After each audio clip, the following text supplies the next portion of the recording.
7 اور 8 اگست کو سورج کی سطح سے بہت زیادہ پلازما، جس کو کورونل میس ایجیکشن کہتے ہیں، جو سولر فلیئرز کی وجہ سے ہوتا ہے، وہ زمین کی طرف اپنا سفر جاری کرتا ہے، اور ہو سکتا ہے کہ جب آپ یہ ویڈیو دیکھ رہے ہیں اس وقت یہ زمین کے اوپر پہنچ چکا ہو۔ 1000 کلومیٹر فی سیکنڈ کی رفتار سے یہ کورونل میس ایجیکشن یا سورج کی سطح سے اٹھنے والی سولر فلیئرز کی صورت میں شمسی طوفان زمین پر پہنچ کے زمین کے مقناطیسی میدان کے ساتھ انٹریکٹ کرتا ہے اور آپ کو ایک خوبصورت نظارہ پیش کرتا ہے جو قطبی روشنیوں کی شکل میں ہمیں نظر آتا ہے۔ یہ سولر فلیئرز جو ہیں سورج کی سطح کے اوپر موجود سن سپاٹس جہاں پہ آپ کو نظر آتے ہیں یا سیاہ دھبے جو نظر آتے ہیں وہاں سے پیدا ہوتی ہیں، اور ان کے پیچھے سائنس یہ ہے کہ جو سورج کے سن سپاٹس ہوتے ہیں وہاں پہ سورج کی مقناطیسی طاقت بہت زیادہ اسٹرانگ ہوتی ہے اور وہاں پہ مقناطیسی رنگز بنتے ہیں۔ ان میگنیٹک رنگز کی آپس میں ٹوسٹ ہونے کی وجہ سے، شارٹ سرکٹ ہونے کی وجہ سے ایک دھماکہ ہوتا ہے، جس کی وجہ سے سورج کی میس جو ہے، اس کی کمیت جو ہے وہ ایجیکٹ ہوتی ہے، جس کے اندر بہت زیادہ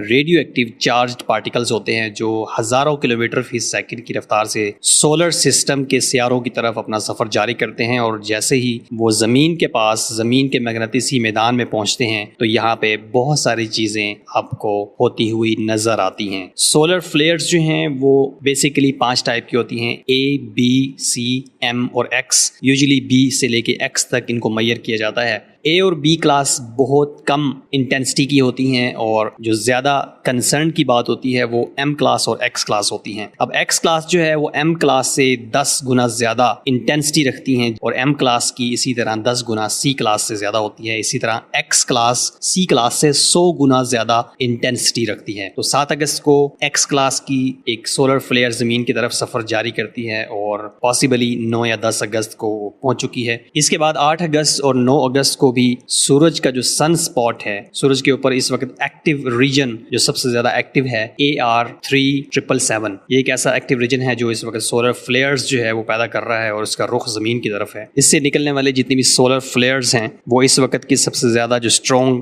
میئر کی گئی ہے وہ X1.3 کی ہے، اور یہ جب زمین کے اوپر پہنچے گی تو اس سے جو جیو میگنیٹک اسٹارم پیدا ہوگا، جیو میگنیٹک اسٹارم ان سولر فلیئرز کی زمین کے اپر ایٹماسفیئر کے ساتھ انٹریکشن کی وجہ سے ایک ایسا مقناطیسی طوفان پیدا ہوتا ہے جو زمین کے اوپر بہت سارے اثرات رکھتا ہے۔ سب سے زیادہ اثر زمین کے اوپر یا زمین کی خلا قریبی